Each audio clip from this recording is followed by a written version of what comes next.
the day I went home for vacation. My childhood friend, Willow, happened to see her mother introducing a blind date to me. She immediately frowned and said, in an annoyed tone, "Mom, why do you always love meddling in other people's business?" Her mother looked at her in surprise. "What are you angry about?" she asked. Everyone knew that although Willow and I were childhood friends, she was the cool, untouchable campus beauty, and I was just the poor underachiever. We were worlds apart, like clouds and mud. How could she ever be interested in me? However, what no one knew was that this was the 3rd year since our bed partner relationship had ended. Back then, as she pulled up her stockings from her ankles, she said casually, "It's better to end it early anyway. After all, someone as useless as you could never give me the life I want." Chapter 1. Who's angry? Willow frowned slightly. "Don't waste your time. He'll never agree to it," Mrs. Liu asked. "And how are you so sure?" Willow didn't answer. She took her mother's phone, swiped through a few pictures of girls, and gave a confident, dismissive smile. Mrs. Liu knew that expression all too well. Willow had always been stunning, the center of attention wherever she went. Mrs. Liu sighed and said, "She's not as pretty as you." "That's true, but who knows? Maybe George will like her." Willow gave a short, sarcastic laugh. "Then go ahead and try." Her tone was indifferent, but she paused for a moment before stepping out the door. 10 minutes later, my text arrived. I wrote, "No need. Thank you, Auntie." A flicker of an "I told you so" crossed her face. She turned and left the house, not giving it another thought. So, she didn't notice the second message that followed. I wrote, "Auntie, I'll be getting engaged next week." Chapter 2. The summer when Willow shone the brightest was the darkest period of my life. It was the eve of winter break during my sophomore year in college, and our high school classmates were having a reunion. As I packed my luggage, I forced myself not to check whether Willow had replied to my message. She hadn't. Instead, she added someone new to our group chat. Everyone started teasing. "What's going on? Who's this guy?" Willow replied, "My boyfriend." So shy, so shy. The word boyfriend exploded in my head. I knew Willow was never short of admirers, but she had always been distant and aloof, so much so that I'd foolishly held onto a shred of hope.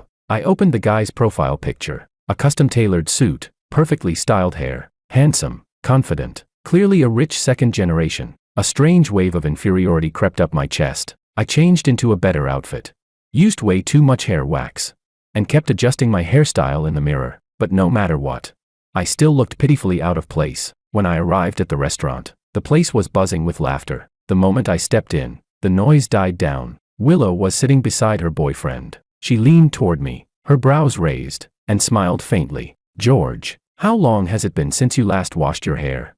It's so oily you could fry an egg with it." Her tone was casual, the kind of teasing friends do, exactly the same as always, but the difference was me. Her words froze me in place. Everyone burst into laughter. I laughed too, instinctively, trying to hide the embarrassment. "What's so funny?"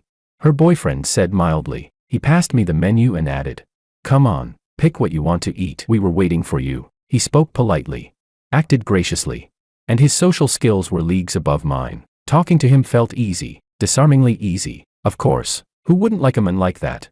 That night, I followed behind the group and watched as Willow's fingers intertwined with his. They looked perfect together. Later, someone suggested we go for drinks. Willow declined. I saw her getting into her boyfriend's luxury car. I was about to leave with the others, when Willow suddenly stopped me. Smiling, she said, "Makoto's been drinking. It's kind of hard to get a driver at this hour. Could you drive us home first?"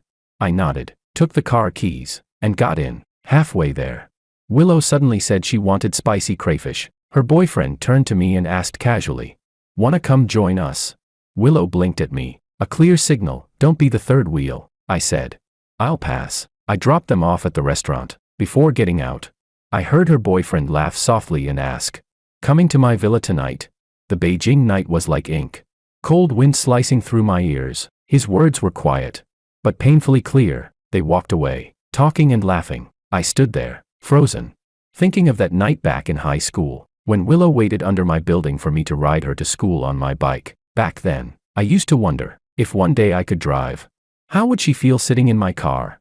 Now I know. They said Willow broke up after just 2 weeks. By then, we hadn't spoken in a long time. I was too busy with exams, research, and writing papers, busy trying to outgrow that dim, miserable version of myself. A few years later, just before my senior mentor graduated, he dragged me to a bar. He nudged me and said, "Do you guys know that beauty at the next table?" then added, "Word is, she's the campus goddess from the University of Science and Technology, and still single." Everyone turned to look. In that instant, all eyes were drawn to her striking beauty. I looked too. Willow was sitting in the center of a lively group, surrounded by handsome men and pretty girls. Someone said, "I'm going to get her WeChat." He stood up eagerly and walked over. 10 minutes later, he came back empty-handed. The girl next to me chuckled. "Didn't get it, huh?" He sighed. "She's famous at her school for being impossible to pursue." I excused myself to go to the restroom. When I came out, Willow was standing at the doorway, waiting. She wore a black turtleneck sweater that hugged her figure. Tall, elegant, effortlessly seductive. Her makeup was flawless, every line of her face stunning. And on her arm was my coat. She asked, "What did I ever do to offend you?" I said, "Nothing." Her tone sharpened. "Nothing. Then why did you block me?" Her dark eyes locked onto mine. So direct it made my chest tighten with irritation. I rubbed my temples and muttered, "Stop it. Just give me back my coat." She sidestepped, smirking. "No." Outside, snowflakes drifted through the freezing alley air. Then she asked, "The girl sitting next to you, your girlfriend?" Her tone carried a trace of disdain. "Tattoos, drinking, clubbing." When I didn't respond, she gave a soft, derisive laugh. "I don't mean anything by it," she said. "Just saying, you should be careful. She doesn't seem like a good girl." My gaze stayed fixed on her face, and suddenly, I realized, some things don't fade by staying away. You have to have them first. To quiet the obsession, I asked calmly, "Are you jealous?" She rolled her eyes. "Why would I be?" I interrupted her. "Willow, do you want to come home with me?" She froze.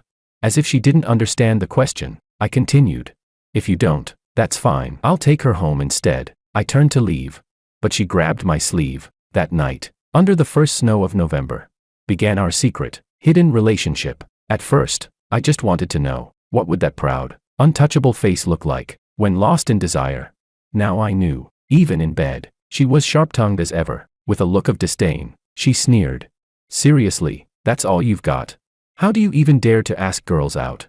But the tremor in her voice betrayed her. A moment later, she turned her face away, fighting back tears. I thought once I had her, I'd lose interest soon. But month after month, we became addicted, both of us, equally. I was beyond saving, and at times, I even thought maybe she liked me too. So one night, when she stood at the bathroom door, blow-drying her hair, and casually asked, "Do you like me?" I couldn't hold it in anymore. I said, "We should stop this kind of relationship." What I wanted to say was, "and start a real one." But before I could finish, she lowered her hand. The sound of the hairdryer stopped, and in the silence, only the water could be heard. She looked at me for a long time, leaning against the doorframe, smiling faintly, her tone teasing, but her eyes empty. "It's better to end it early anyway," she said softly. "Someone as useless as you could never give me the life I want. This thing between us, it doesn't even count as a breakup. You know that, right?" The warm mist in the bathroom slowly faded, hot and cold, rushing and retreating. That was when I truly wanted to walk away. All those years with her had only made me more aware of how ordinary I was. But even a man that ordinary has his limits to how much he can bow and break. Chapter 3. I sent a message, "Auntie, I'm getting engaged next week." Willow, who hadn't seen it yet, was attending her best friend's baby's first birthday banquet. She knew I would be there today. It had been 3 years since we last met. She carelessly glanced past my name in the group chat and found herself a seat. At the table, someone said, "Did you guys hear? Anna's getting engaged." Another person replied, "No way. She's been single for so many years. I was starting to think she didn't even like men. How'd she suddenly get a boyfriend?" Someone else added, "They met through a blind date." Willow raised an eyebrow slightly at that. Today, she seemed particularly sensitive to that phrase. Someone asked, "What's her fiancé like?" Another said, "Kind of like George." Willow's gaze drifted from the door to the person speaking. That person continued, "Oh, so that's her type. Then why didn't you ever think to introduce George to her?" Willow's expression remained indifferent, as if none of this concerned her, but the half-open window let in a cold draft, messing up the strands of hair near her cheek, and for a moment, her eyes darkened. Willow said softly, "I did introduce them once, but he wasn't interested." Anna was a rich girl, bold, passionate, and confident, the complete opposite of Willow. Willow continued, "Back in freshman year, I kindly asked George to walk her home, tried to give them a chance." Her tone was light, almost detached. He later complained to me that Anna was too self-willed. At that moment, Willow's best friend walked over. She was one of the few who knew about what had happened between Willow and me. She glanced at Willow with intrigue and asked, "Do you know what it means when they say, 'Can't see what's right under the lamp'?" Willow looked puzzled. Her friend didn't explain further, just squinted her eyes and smiled, saying to the others gossiping at the table, "They say she met him through a blind date, but actually, he's the man Anna's been secretly in love with for years. Too bad he was hopelessly devoted to someone else. Only now did she finally get the chance to steal him away." Everyone at the table gasped. "No way. Anna's got everything, why would she play the homewrecker?" Someone asked. "So whose man did she steal?" Her friend said nothing, only nudged Willow with her elbow and asked, "Did Anna invite you to the engagement party?" "No," Willow replied. Her friend frowned. "That's strange, you two were close." Then, with a knowing smile, she leaned closer and asked, "Wanna see who she's marrying?" Without waiting for an answer, she took out her phone and placed it in front of Willow. Just as Willow lowered her gaze to look, someone nearby called out, "George, you're here?" Her eyes instantly shifted to the doorway, to me. I had just come from dinner, still wearing the same black suit. Her friend, Freya, gave me a meaningful look as she put her phone away and tilted her head toward Willow. "Been a while since you two last met." "Huh?" Willow's calm gaze rested on me for a moment, then turned away. She knew. I was wearing the same style of suit I had worn that snowy night. Our first time together. I'm sentimental that way. Once I get used to something, I tend to hold on to it. But she didn't know this. People aren't like objects. When I lose my way, I find my way back. I pulled out a chair and sat down. The long familiar air between us settled again. Willow didn't speak to me, didn't even touch me. She was popular, surrounded by people eager to talk to her. A classmate suddenly asked, "So, when are you two getting married?" They were pointing at Willow and me. Someone else quickly interjected, "What are you talking about? You're drunk." The classmate blinked in realization. "Oh, my bad. It's George. I thought he was Willow's boyfriend. You two, one in black, one in white, look like you're at your own wedding." Willow couldn't help it, she burst out laughing. It was the first time she'd laughed all night. Chapter 4. The banquet was over. Freya's husband drove us home. When I opened the car door to the back seat, I saw Willow sitting there. Drunk Willow didn't like to talk, she just liked to look at people with those cool, detached eyes. I got in and sat down. Her lips stayed tightly pressed together. It was a long drive back to the city. I leaned my head against the car window and closed my eyes to rest. Every time the car jolted, my head bumped lightly against the glass, but I didn't care. In the reflection, Willow's beautiful face flickered across the window. She stared at the distance between us, cold, unfamiliar, lost in thoughts I couldn't read. When the car stopped at my place, she got out too. She said, "It's been so long since we met. Aren't you going to invite me up? I've got something to say." The next second, as if drunk beyond control, she stumbled a couple of steps and nearly fell into my arms. I pushed her away immediately, leaned against the wall by the elevator, loosened my tie, and said flatly, "If you've got something to say it here." She rolled her eyes and forced a careless tone. "That guy my mom introduced, he's a decent match. Why didn't you go for it?" She lifted her gaze slightly, eyes probing. "Didn't like him. Then what kind of person do you like?" She was playing her old game again, asking questions she already knew the answers to. Squinting a little, she teased, "Don't tell me, someone like me." I frowned impatiently and shook my head. "No." "Then the opposite of me. Someone like Anna." My gaze froze. She smirked. "Too bad, it's too late. She's getting engaged." Willow seemed amused by her own words, and asked casually, "George, since you're going on blind dates anyway, why don't we give it a try?" Then she lifted her head and met my eyes directly. A faint smile curved her lips. "You weren't waiting for me to say that all along, were you?" "You're overthinking it," I said. I looked at her seriously. "That day we broke up, I made it very clear. We're over, for good." She tilted her head. "Really?" Tucking her hair behind her ear, she squinted at me like she was studying a clumsy lie. Then she laughed softly and said,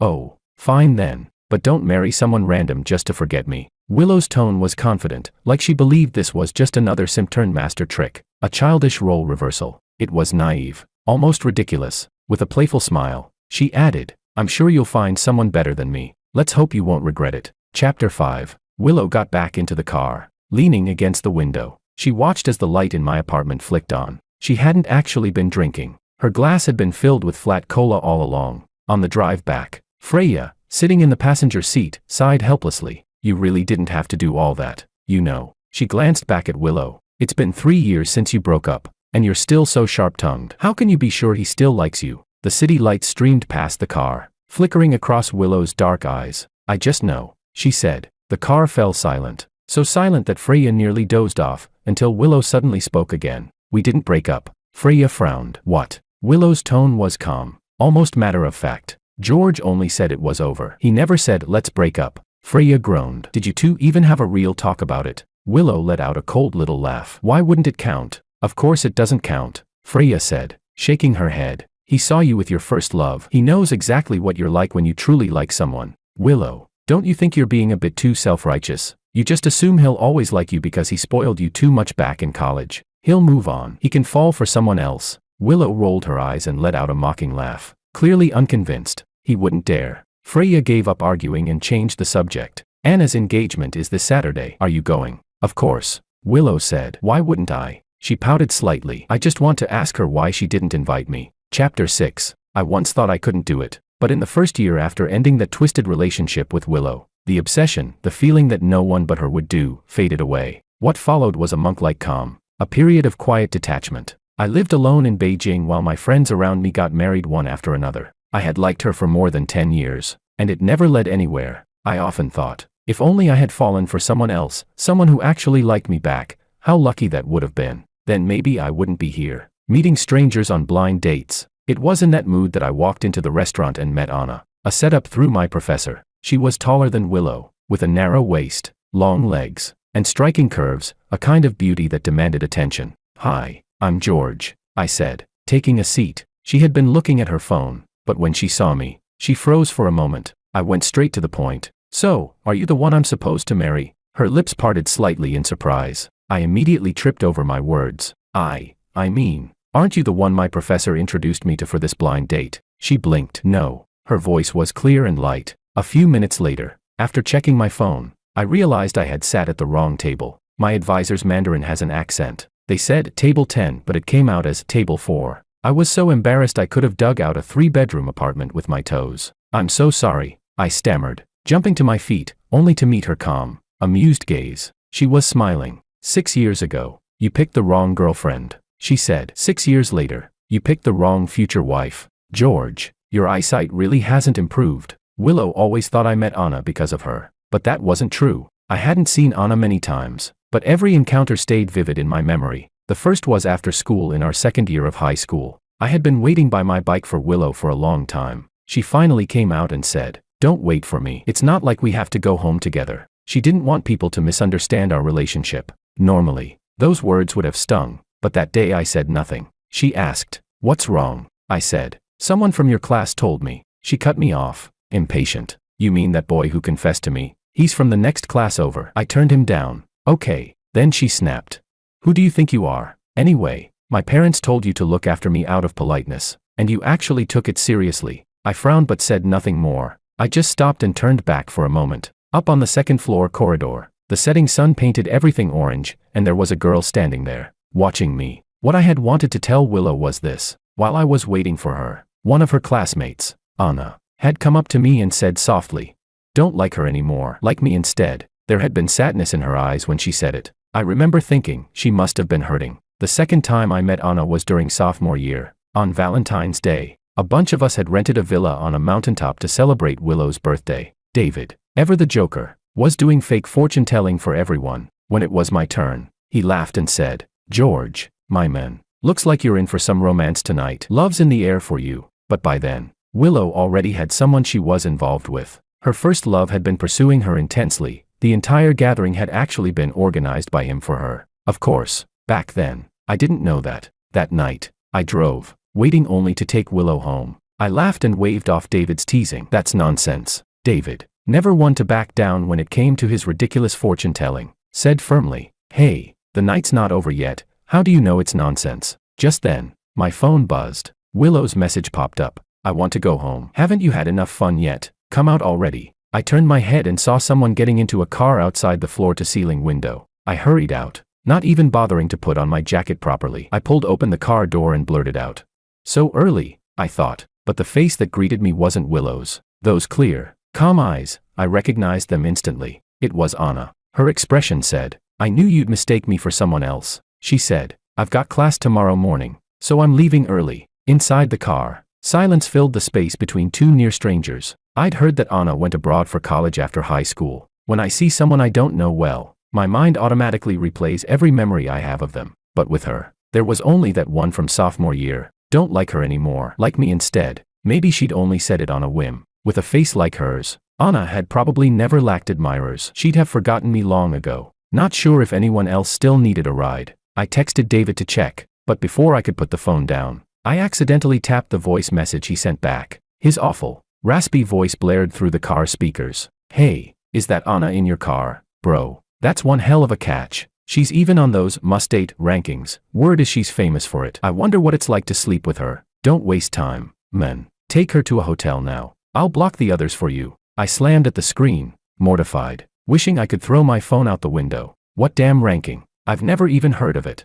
Thanks to David, I was now even more tense. The whole drive was painfully quiet and awkward. At a red light, I glanced at Anna, who was wearing earphones and listening to music. Trying to break the silence, I asked, "What are you listening to? Let me hear it too." She hesitated, then said softly, "Okay," and that was it. I wanted to sink through the floor. What a stupid thing to ask. She handed me one side of her Bluetooth earphones. As soon as I put it on, a song started playing. You should just say goodbye out loud. Even if tears start to fall, forget this heartbreak, this tangled love, once and for all. Say goodbye out loud. If you could love bravely, you can part bravely too. Such an old song. Each lyric felt like a moral lesson in moving on, and I couldn't help but laugh. You really like this song? I asked. She nodded. Yeah. Even a beauty like her listened to sentimental breakup songs.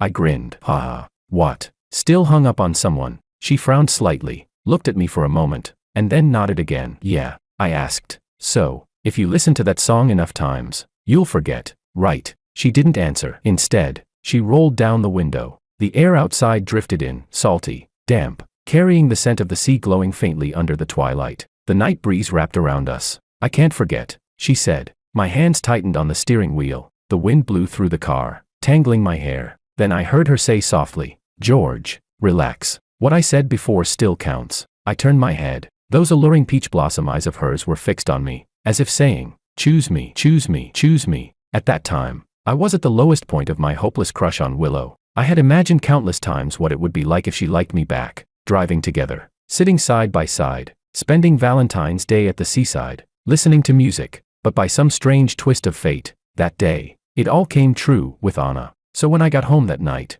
Willow called. "Well, what do you think of her? Just so you know," she added teasingly, "she's got high standards, tough to chase." From the other end, a man's voice called Willow's name. I clenched the phone, silent for a long while. Then she laughed. "Don't tell me, you actually like her. If you beg me, I can put in a good word for you." She meant it sincerely, but I instinctively wanted to hide the truth. "I don't need help," I lied. "She's too spoiled. We don't get along." The third time I met Anna was 3 years ago, the day Willow and I finally ended whatever it was between us. Willow and Freya had gone drinking at a bar. Anna was there too. "Willow, are you heartbroken?" Freya tried to stop her from drinking too much. "Who was it? Who hurt our Willow?" "No one," Willow muttered. "No one hurt me." She refused to admit anything. "He wanted to leave, so let him." "I don't care." Her friends were shocked, though not exactly sympathetic. After all, Willow had always been the one doing the breaking up, never the one being left. No wonder she wasn't used to it. It was about time she experienced what it felt like. Among them, only Anna stayed beside her, talking softly, comforting her. So gentle, so considerate. Two beautiful women sitting together, quiet, tearful, drawing every gaze in the bar. Anna couldn't hold it in anymore. She hugged Willow tightly, hiding her own face. "It's such a pity," she murmured. The others sighed. "They're so close." That's true friendship between women. Later, Anna took Willow home. She tucked her into bed, made her hangover soup, and silenced her phone. Willow slept like a baby. Only then did Anna step outside. She leaned against the wall, put on her earphones, and played that same old song again. She listened for a long time, then stared into her compact mirror. After a moment of sadness and pity, a flicker of triumph rose in her eyes. She couldn't hold back her smile. Then she called a cab, riding through the quiet, steel blue city streets before dawn.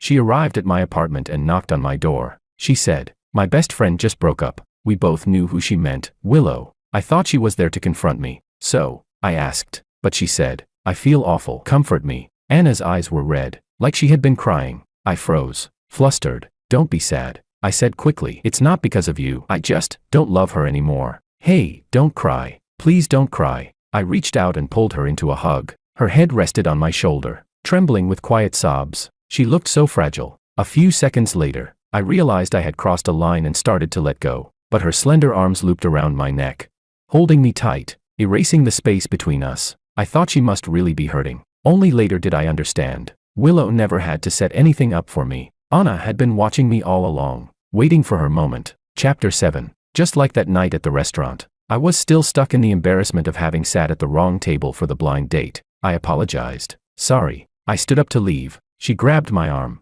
She looked dangerously and coquettishly forward, impossibly flirtatious. She said, "You can marry me, but I don't want a marriage that's all polite distance and surface civility. I want us to be completely, utterly in love. George, can you do that?" I don't know why. I couldn't bear to see her unhappy again. Like a person who'd walked too long through a desert, I plunged headfirst into an ocean of affection. I said, "Okay." She clearly heard my answer, but froze, staring without blinking. I was the one who finally asked, "Do you have your ID with you?" She nodded. I hadn't brought mine, so I drove her to my place. I went inside, grabbed my ID, then rummaged through my mother's room for other things. My mom came in and asked what I was looking for. Before I could answer, she started on me. "You're not getting any younger, stop messing around. Did you know Willow came by?" She stopped to help Lou's mom deliver some local specialties. She asked whether you'd go to Freya's kid's anniversary next month. "Did you block Willow?" "You too." I pulled the box out and said, "Mom." I tucked the box into my pocket, took a deep breath,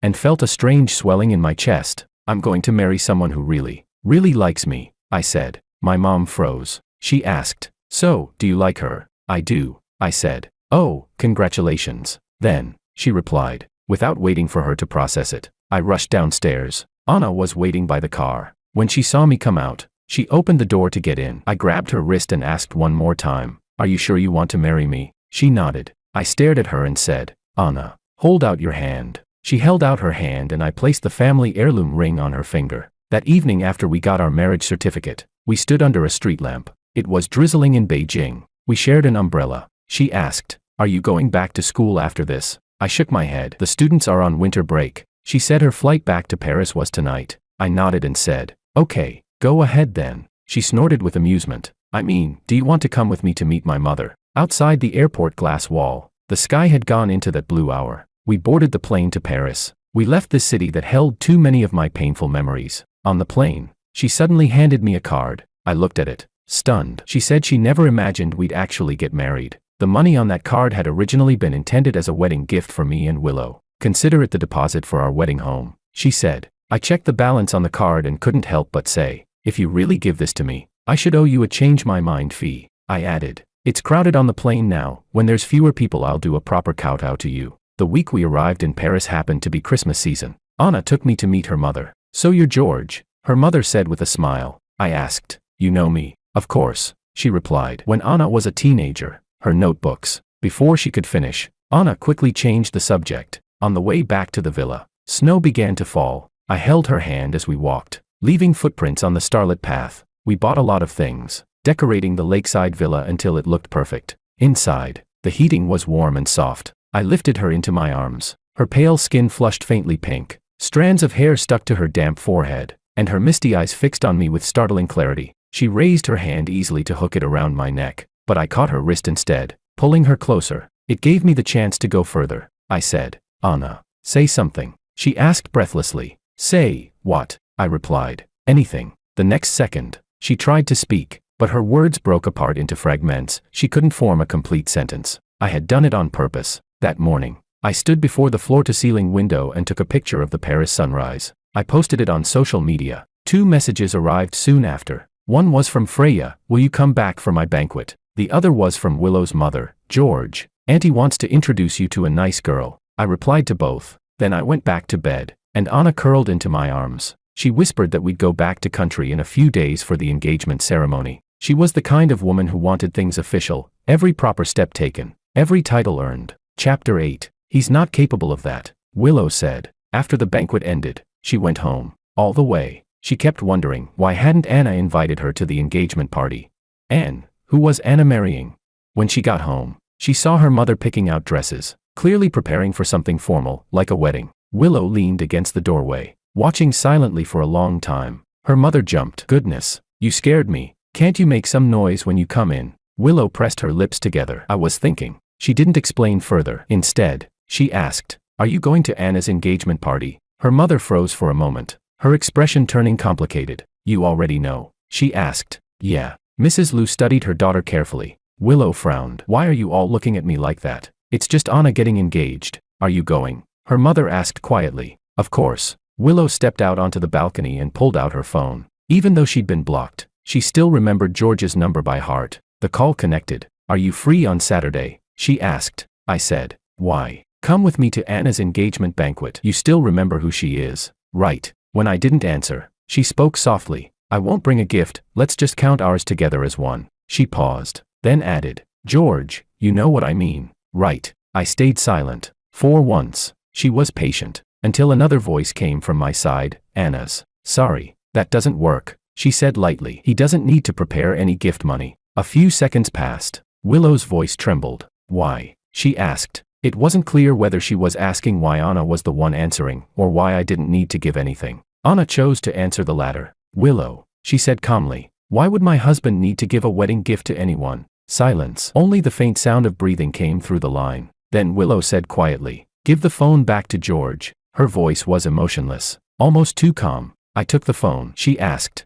When were you planning to tell me? I wasn't. I said truthfully, slowly. We were never really anything, were we? You know that, right? On the other end, Willow gave a soft laugh, cold, like a gust of winter wind slipping straight into one's heart. Her laugh carried a faint, shaky breath, half real, half broken. You should have said so earlier, she murmured. What were you so afraid of? I told you before, she added, her tone light but sharp. I hope you meet someone better than me. A pause. As long as you really love her. Chapter 9. Before the engagement banquet, Anna came to my house to meet my parents. My mom smiled warmly and said, Aunt Lou is George's godmother. She's treated him like her own son since he was little. After dinner, my mom told us to go visit Aunt Lou's house and pay our respects to the elders there too. Come in, Aunt Lou said cheerfully, holding Anna's arm as she chatted with her. I glanced toward the courtyard outside. The small pinwheel Willow and I had made together as kids still hung from the old tree branch. When I turned back, I unexpectedly met Willow's eyes.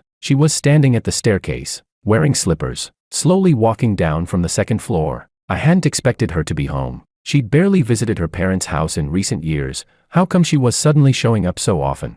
Aunt Lou laughed and asked, so you two are having a flash marriage? Not really, Anna said. We've known each other for a while. I introduced them, Willow said suddenly, slipping into the conversation with a quiet voice. And in the end, they got together, and I was the last one to know. She smiled faintly at Anna. Pretty shameless. Huh. Aunt Lou didn't catch the edge in her tone. She chuckled happily, wrapping an arm around her daughter. That's a good thing. That makes you their matchmaker. I interjected. Actually, not exactly, I explained. Anna and I met back in high school, in sophomore year. Yeah, right, Willow said, rolling her eyes as she sat across from me. What did she have to do with anything back then? Anna turned to Aunt Lou and said calmly, he didn't like me at the time. Willow asked, and you're sure he likes you now? The question was directed at Anna, but her eyes were locked on me. The table fell silent for a few seconds. Willow's gaze was steady, full of certainty. What are you saying? Aunt Lou broke the tension with a laugh. They're getting married soon. Of course he likes her. She brushed the subject aside and began chatting with Anna about other things. I turned to glance at Anna.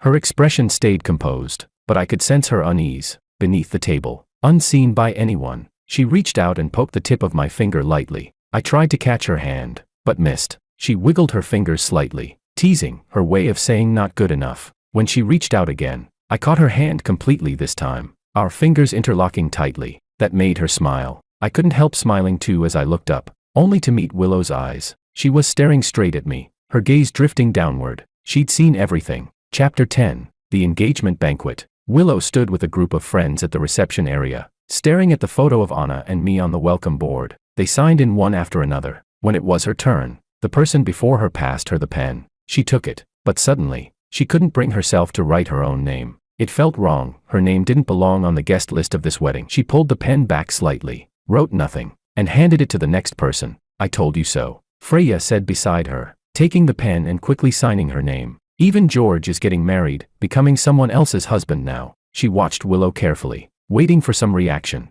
but Willow only asked, in a dazed voice, do you think George will kiss her? Freya blinked. They're married, what do you think? Then she stopped mid-sentence, because the obvious answer suddenly looked cruel. Willow's face had gone pale. Freya had never seen her look like that before. Hey, Don't, she began. Don't what? Willow interrupted coldly. Don't be sad. She gave a short, bitter laugh. Why would I be sad? Last night, lying in bed, Willow had kept telling herself, only a lunatic would lose control at someone else's engagement party, and she refused to be that lunatic. She entered the banquet hall and stood by the door. Anna was dressed in a white cheapao, elegant and stunning. Someone raised a glass to her, and I stepped forward to block it for her. Such a beautiful bride. Someone said, George, you're a lucky man. I chuckled awkwardly. Anna's tall figure and celebrity-like face drew every gaze in the room. She sensed my look and turned to link her arm through mine, smiling back. Someone nearby said jokingly, looks like they're really into each other. Another guest nudged Willow and said, see, mutual love, right, Willow. Willow didn't reply. Her eyes followed Anna as she walked toward the restroom. Through the garden trees, under drooping locust blossoms, memories flooded back. She remembered someone once teasing her. You two in black and white look like you're attending your own wedding. Funny, she was also wearing an off-white knit dress today. So why wasn't anyone saying that now? Why was everyone only talking about Anna? Her thoughts drifted. She remembered high school, every afternoon after class. Turning back to see George waiting by the gate with his bike, she remembered that snowy night years ago, the way his hand brushed through her hair. A sharp ache rose in her chest, forcing tears into her eyes. She had only meant to go to the restroom, but her steps grew quicker, until she found herself standing right in front of Anna. Just before her hand swung out, Willow thought, I must be insane, but what did it matter? She had nothing left anyway. Why should everything be taken from her? Anna took the first slap without dodging. She knew Willow, stubborn, prideful, holding everything in. Anna had always understood her too well. She knew Willow loved, but never cherished. That's why Anna had never planned to let go. She knew too well the pain of loving someone you couldn't have. Anna couldn't help it. She laughed. Willow's second slap came fast, but Anna dodged it perfectly and said, oh no, what can you do? He's my husband now. That made Willow even angrier. She raised her hand again, but Anna sidestepped easily once more, sneering. He's my husband, la la la, go ahead, hit me then. Willow was furious, her voice sharp as a blade. Homewrecker, shut up. The final slap came fast and hard. This time, Anna didn't dodge. She raised her hand and slapped back. A sharp crack echoed through the corridor. A thin line of blood appeared at the corner of Willow's mouth. Anna's expression was calm, almost cold. So what if I'm the homewrecker? I admit it. But tell me, what does that matter? The one who isn't loved is the real outsider. By the time I heard the commotion, it was already over. When I reached the veranda, they had already torn into each other. As I turned the corner, Willow was walking toward me. Her lips were bleeding, but she forced a shaky smile. It's nothing, she said softly, just a bit of blood. George, don't worry. She thought I was worried about her, but I slapped her across the face, hard. How dare you hit my wife? I shouted. Are you out of your mind? Willow froze, clutching her cheek, her eyes wide. You're protecting her, not me, I snapped. Who else would I protect? Then I asked coldly. She's my wife. Who are you? Shock and heartbreak flashed across Willow's eyes. She trembled all over, unable to say a word. I turned to leave, but she grabbed my sleeve. Her voice broke. You don't want me anymore. I'm married, I said flatly. What do you think? She choked out. We never broke up. I pressed my fingers against my brow. You're the one who said that. Willow, I said slowly. I pried her hand off mine one finger at a time. We were never really together. There's nothing to break up from. She stared blankly as I walked away, just like all those times I'd once watched her walk away from me. When I reached the veranda, I saw Freya standing beside Anna. They were talking quietly. Freya said, honestly, I've watched this whole thing for years. You know how much George loved Willow. Can you really be sure he'll love you the same way? Anna blinked, then smiled faintly, looking down. That's fine, she said softly, as long as he loves me even a little. Whatever he says goes. Chapter 11. After that day, Willow Lou ran a high fever. I heard she was hospitalized. It sounded serious. Mrs. Lou called and asked if I could go see her in the hospital. I politely declined. I was preparing to move into the apartment we'd bought a few days earlier. A few weeks later, the last time I went home to collect my things was on a snowy night, a late, unexpected spring snowfall. Someone opened the door to come in. I thought it was my mom, but it was Willow. Are you moving out? She asked. I nodded. She had lost weight. She looked like she'd rushed over, pale, snowflakes on her shoulders. Wasn't you supposed to be in the hospital? I asked. She gave a half smile. You never came to see me once. I didn't want to, I said. She didn't expect such bluntness. Her eyes trembled. She offered me a box she'd brought. You left some things at my place, she said. Inside were the letters I'd written to her over more than a decade, one after another. Willow appeared in almost every important moment of my school years. I don't want them. Throw them away, I said. If you want them thrown away, do it yourself, she replied. I picked up the box and started toward the door. She let me go, but when I reached the threshold, I found the door locked. What's this? I asked. Sorry, she said, handing me the key. I forgot. I reached for it, but she gripped the key with both hands and tugged, struggling with me. Don't leave me, please, she begged, her voice utterly humble. Her voice broke, and then I realized she was crying. She asked me a string of whys. Why, after loving me for so many years, could I say I didn't love her anymore? Why did I turn away this time when I'd always turned back before? Why couldn't I wait for her? She said she'd come back to start over with me. Now she loved me even more than she had when I first loved her. I snatched the key away. A deep disgust rose up inside me. So what? You love me, so I have to respond, I asked. Did you ever respond to me all those years? Not once. I don't have time for this, I said. I took a lighter from my pocket and set the box of letters alight. The flames danced in her eyes. She lunged forward, using her hands to separate the burning pages and stamp out the embers. Fear spread through her as she worked, ignoring the cuts on her hands until the fire was fully extinguished. The letters were already charred black. She looked up. By then, I was gone. Chapter 12. These days, work at the university had been hectic, and I also had to travel out of town for a few days with no clear return date. Anna and I had barely spoken during that time. A week later, her mother messaged me to say she had mailed something to us. When I arrived home, Anna was crouched by the doorway, unboxing a package. The warm entryway light fell over her face, outlining her in a soft, golden glow. Seeing me walk in, she looked surprised. You're back, she said, hurrying over to take my luggage. Then, with mock seriousness, she asked, do you even know how to text? I looked confused. Do you even know how to use your phone? She pressed. Of course I do, I said. She held out her hand. Then give it to me. I handed her my phone, but she didn't let go of my hand. Holding it firmly, she opened my WeChat, found her profile picture, tapped into the chat box, and typed, "Wife, I missed you so much." I was going to say, "This week," I began, but she suddenly threw herself into my arms, cutting me off. Her scent was sweet and clean, brushing past my nose. "I don't want to hear about work," she said softly, pouting. "You didn't miss me." "I did," I said. She smiled, her gaze gentle and steady, eyes gleaming like spring water. "Good," she whispered. "Now you know how to text properly." Then she stood on her toes and kissed me. "Next time, send it just like that." I'd rushed back home to spend the holiday with her. Work still wasn't finished, so I joined a meeting in the living room. Headphones on. She turned the volume on her drama down low so she wouldn't disturb me. When the meeting ended, she brought me a cup of honey water. "You look spaced out," she said. "Was it hard?" "I was just distracted," I replied. She blinked. I pulled her down to sit on my lap. "I've been thinking all night," I said. "Where should we go for our honeymoon?" She laughed and pushed me lightly. "Be serious." Then she went into the kitchen to cook noodles. While she was busy, I turned back to the half-unopened box her mother had sent. Inside was a small metal tin, slightly rusted. Within it lay a notebook and an empty pilot pen. Chapter 13. Back in high school. During weekend makeup classes in our second year, Anna and I were deskmates for a few short days. She was distant then, cool and hard to approach. We barely spoke. During a break, a few girls gathered around my desk, chatting excitedly. They were talking about a silly trend at the time. If you kept writing the name of the person you liked with a pen until the ink ran out, your wish would come true. I thought it was ridiculous. It's not like some kind of love potion. Writing a few words doesn't make anyone fall for you. If that worked, I'd write the name of a rich woman every day and live happily ever after. Anna heard me. That evening, she bought a whole box of pilot pens, and when she got home, she began to write, "I will forget George.